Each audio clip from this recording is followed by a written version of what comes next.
Good morning. Today is June 3rd and I'm doing my very first vlog as I am a mother. Please listen to me.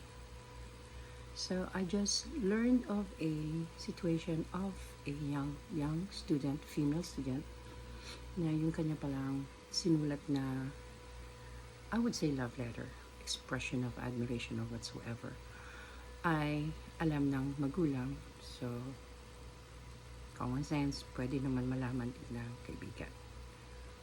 So, background of the story, once ko palang nakakausap yung batang babae, and she is pretty.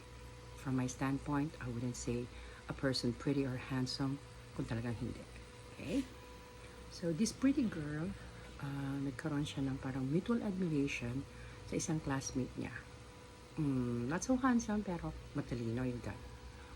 So, dumating yata sa point na medyo serious, and kinausap nung father ng pretty girl, si Guy, yung father ni Guy.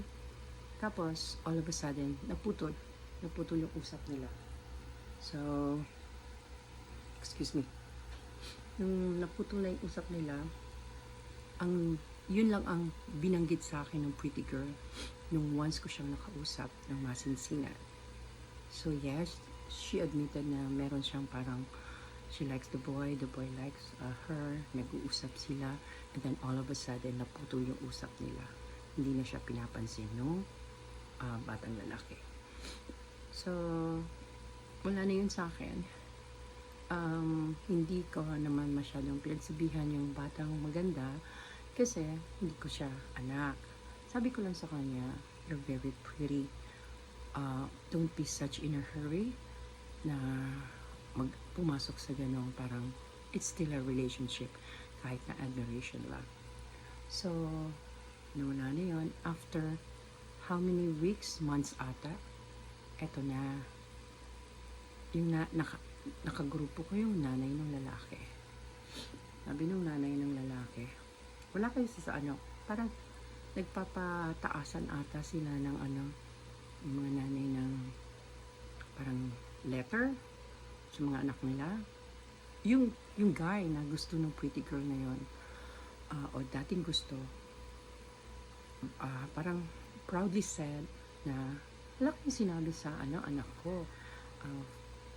I forgot if it was like 14 pages yung 14 pages yung love letter sa kanya, sinulat sa kanya. Sabi ko, bakit kailangan sabihin?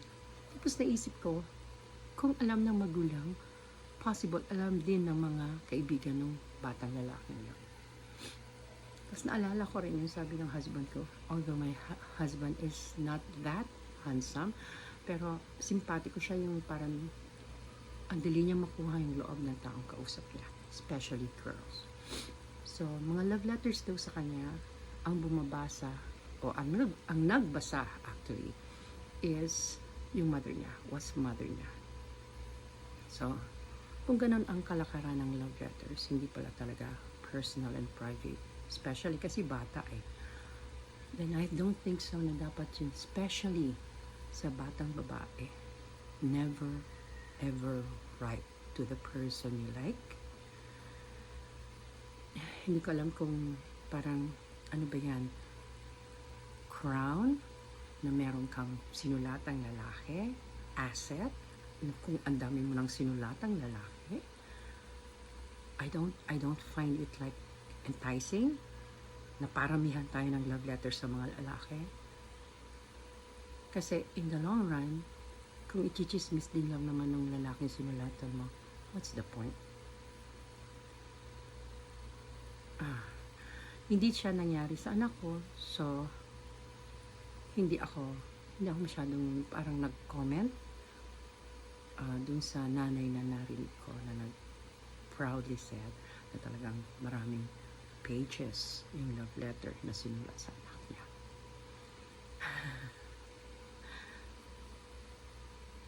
Yun lang siguro, shinare ko lang. Sana yung mga batang, lalo na yung mga batang babae, I'm pro female of course. Ingat na lang. Good morning.